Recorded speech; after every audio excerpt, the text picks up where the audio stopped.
Well, hello everyone. So let's work on our chest development as well as our heart and lungs, and we might as well bring our core along for the ride too, as well as the rest of our push muscles, chest, shoulders, and triceps. Push muscles, back and biceps are our pull muscles, but we'll focus on the chest of this push demonstration. So I'm going to show you things you can do without any equipment for getting your upper chest, your mid, and lower chest, as well as these muscles here along your rib cage. They're called the serratus anterior muscles, and those are widely neglected by just about everybody, including fitness experts, which means we need to redefine what we call a fitness expert, so to speak. So without further ado, I'll show some with weights, but most of this you'll be able to do without any weights at all, and for probably any fitness level. Just be safe, take responsibility for your own safety, okay? So let's get started. I'm probably going to want to lose this necklace. Otherwise I could crush it, or I could hit the floor in a way that it stabs me in the chest and kills me on spot. I don't want that to happen. So let's take this off. Okay.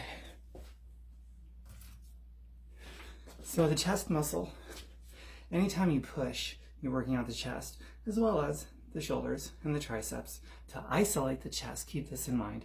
Anytime you're bringing the arms together like this, like you're giving somebody a bear hug, anytime your arms and hands are coming closer to the midline of your body, you're isolating the chest more than you would be if you were just pushing. So we're going to do a combination of those things. I just wanted you to be aware because knowledge and action is power. Okay, so the first thing I am going to show you here is going to be a push-up, but almost everybody gets this wrong, including most fitness experts. So this might be the first eye-opening thing for you. So let me aim this downward. Right, like that. So at the bottom phase of a push-up, the chest is just barely going to touch the floor, but I'm not going to rest my weight on the floor because that's cheating. So it's just barely going to touch the floor to get that full range of motion on the lower end of it, or the chaturanga. Then pushing up to the plank, this is where almost everybody misses it. And I'll show you right now. Here's what I mean by that.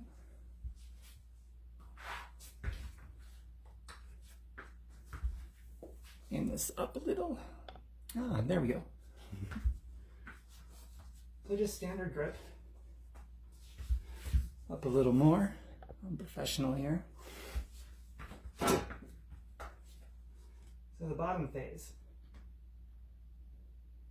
Touching the chest to the floor, and at the very top, protract your shoulder blades. Most people don't go. Here's what a push-up looks like by most people. They're not coming up all the way. They're not getting the full range of motion. So at the up phase, that's 1. That's 2. And even at the up phase, if you want to protract and retract your shoulders a couple times before you do another rep, go for it. So this part here.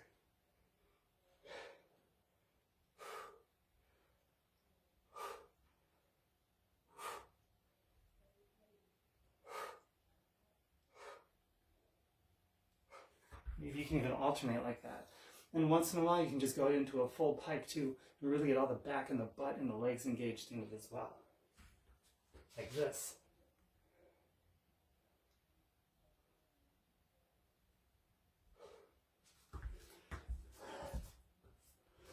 The push-up is one of the best exercises in the world because it hits everything.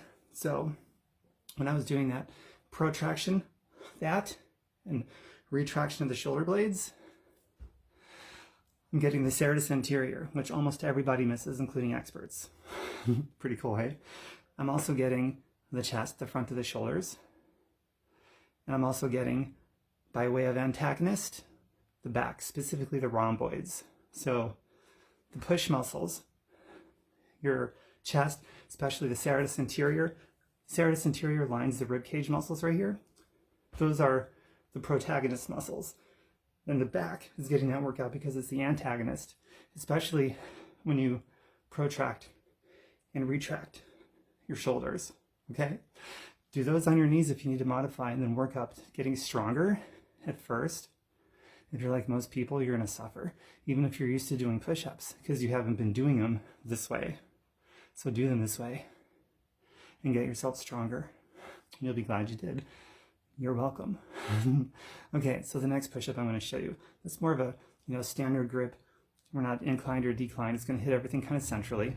So what I'm going to show you now is something that's going to isolate the chest. This is called an archer push-up. I'm going to show you a couple of different ways you can do it. First way I'm going to show you, we'll start with the easiest way. So you can do them on your knees modified. I'm going to do them off my knees, but I'll demonstrate both. Why not? So here goes. So it's basically this. It's going to be a very wide grip. Your hands are going to go out like this, instead of like this, like this. So you're going to push up, go to one side, down, push up, go to the other side, down, push up. So the arm that's out, that's straight. It's not locked, but it's straight. And this arm, obviously, you're extending. So here's what that looks like. I'll do it first on my knees, like so. Aim this down just a little bit. Wide, and here we go.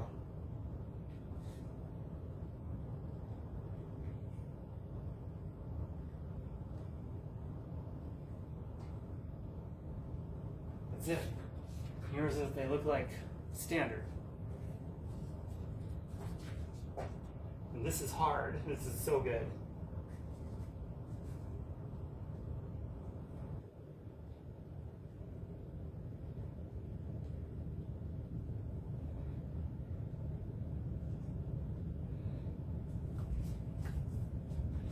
Those are incredible, and as you get stronger, you're going to feel that target the chest more than just a standard push-up will do.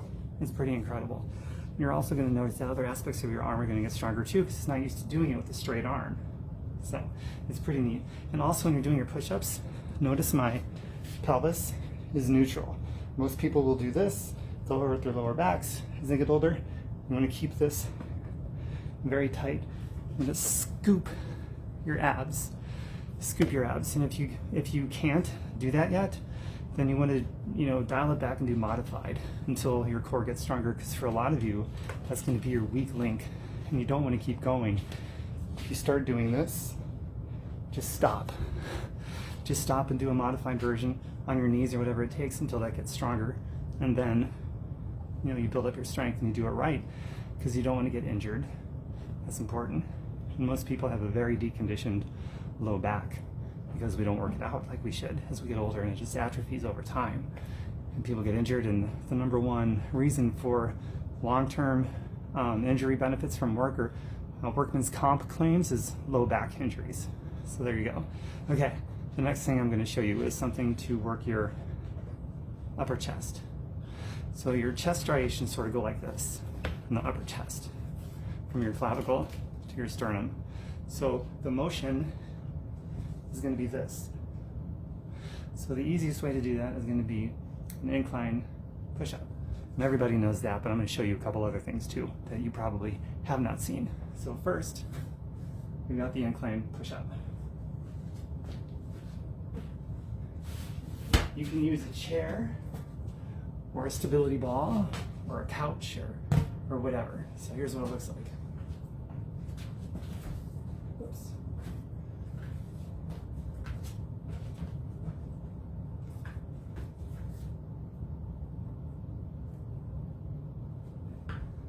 Notice I went all the way down, came all the way back up. All those rules and guidelines apply, no matter how I'm doing the push-up. Okay, now here's a way you can make that even tougher. So if you need to make that easier, simply bring the ball closer to your pelvis. Harder. Bring it towards your feet. Now I'm going to show you something super hard. To me, this is still difficult. For this, you need a wall. or something with a wide enough surface. This is actually pretty narrow right here, so it's not the best example, but I'm going to do it anyway. So watch what I'm doing here. That should capture it, I think. Remember, I'm going for this motion at an angle because I'm going for my upper chest striations. That's the direction they move, so that's how I want to hit it. Wish me luck, this one's hard.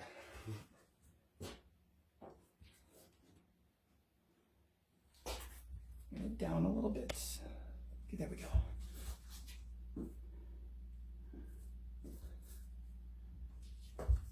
Down a little more.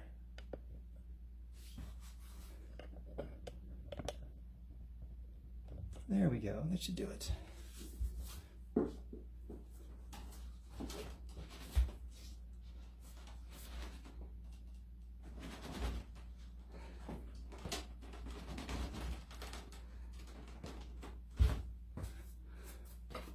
There you go, you can see I was a little shaky on those.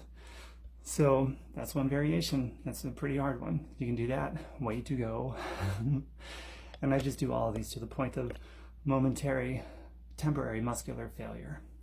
Then I rest, take a couple breaks, or do something else. Okay. Now, that takes care of the upper chest. About the lower chest. Okay, so with the lower chest, same thing. These kind of go this way. So the motion is this at an angle. So an easy way to do that is going to be you take a stability ball or a chair or a couch. This time I will take a chair.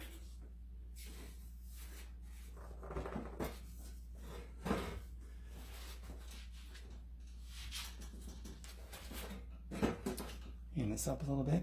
You can see what I'm going to do, but I'm going to show you something next you probably haven't seen.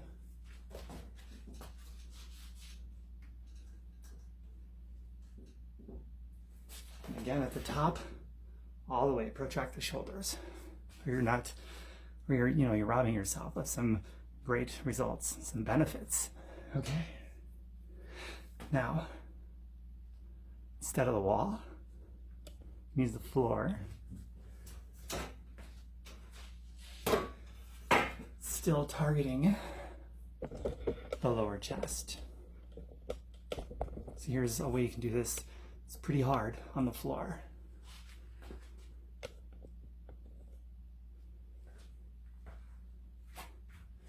Again, we're going for that angle to get the lower chest.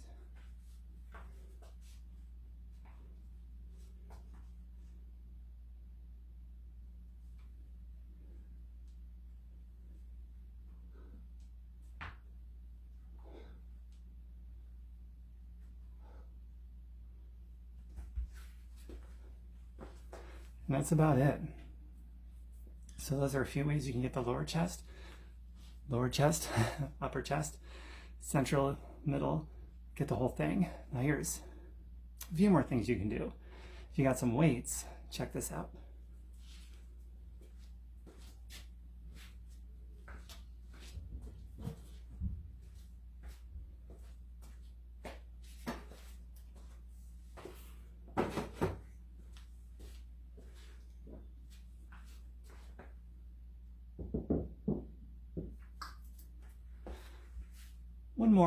One more exercise before the weights. I just thought of another one you can do. Check this out. This will lead beautifully into the first one I'm going to show you with weights. So, remember how I said isolating the chest? You bring your arms and hands closer towards the center line of the body. What about crossing the center line of the body? Ooh. So we have a push-up, like so.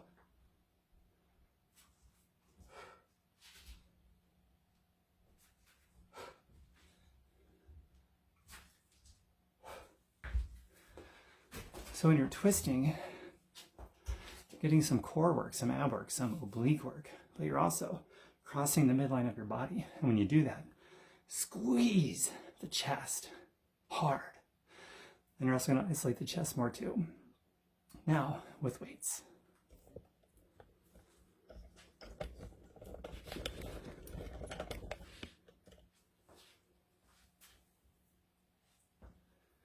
Okay, so for this one, you're going to cross the midline of the body. You'll see what I mean. So hold them with a supinated grip, these dumbbells. You're going to keep the arms straight but not locked, like this.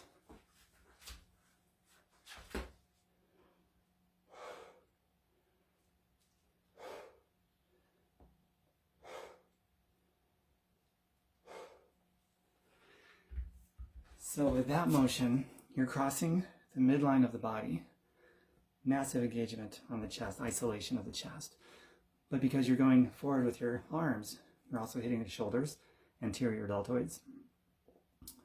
And the tricep is also going to be a stabilizer here because you're not moving the elbow joint, but the weight is going down against the tricep, so it acts as a stabilizer. So you're hitting all the push muscles with a emphasis on isolating the chest because you're crossing the center line of the body.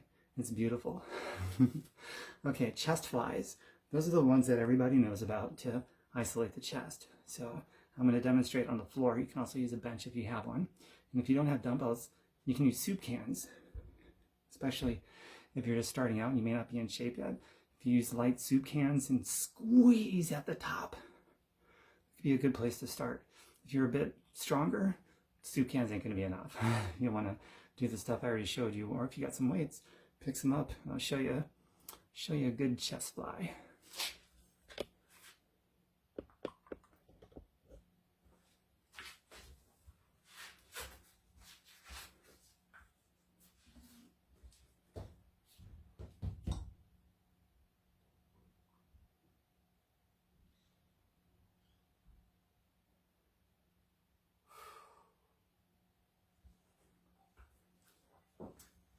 And that's it. I'm going to show you one more chest fly.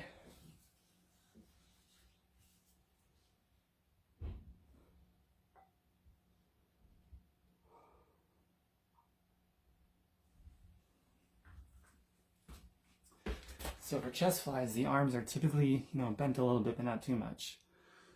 And at the very top, you want to squeeze hard. Pretend like there's little hooks that are in your chest, sort of pulling them up. As you squeeze super hard. And if you're on a bench, you want to bring the dumbbells ideally about to where your shoulders are, not much further.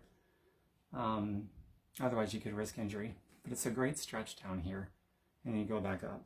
Now the second one that I showed you is more at an angle like this.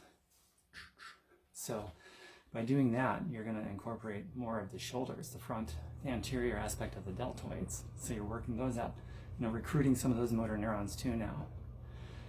And it's just a great workout. And you can do that with a supinated grip, neutral grip, and a pronated grip. Just experiment around and do all kinds of things with it. And enjoy it. So that is all of the chest up I wanted to show you. Those exercises I showed you, by antagonistic, it's going to work out your back.